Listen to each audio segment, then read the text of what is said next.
Hello, beautiful brides. My name is Adina in South Africa, and today I just want to share episode 3 of my podcast series on forgiveness. So, like I shared in my previous podcast, it was quite easy for me to forgive my parents and other people, but then I walked into a brick wall, or that's what it felt like, because now I had to forgive my earthly husband, or soon to be former husband, and the other woman.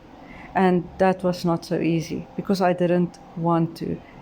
At that stage, the divorce was already filed, and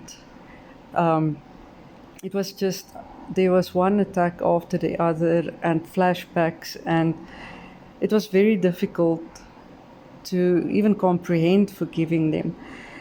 So I think what really helped me at that stage was the Be Encouraged videos and just listening to where Erin shared how she had to ask the Lord to help her to forgive and do it through her. And as I read the Gentle and Quiet Spirit lesson, all the questions that I had was in that lesson. Like, why do we have to forgive? And we have to forgive because He forgives us. And He sent His Son to die for us on the cross for our sins, and that is why we should forgive.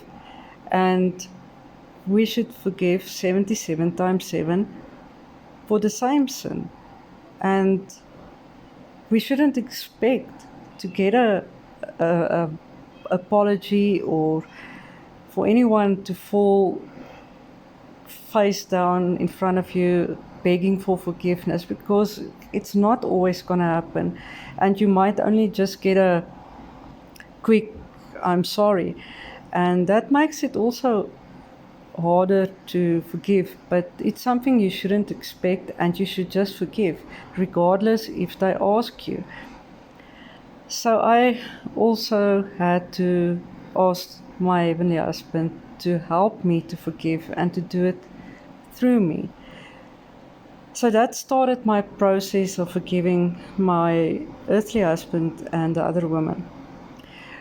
In my case, because of all the flashbacks I encountered at that stage, I learned to take each and every flashback and give it to my heavenly husband and talk to him about that flashback and the things that happened, and to show me how he sees it, and then to help me to forgive and give a blessing instead. And for me, that was a process that really worked. And it took a while because there was a lot of flashbacks and a lot of memories. But that was the process I had to go through to forgive my earthly husband and the other woman.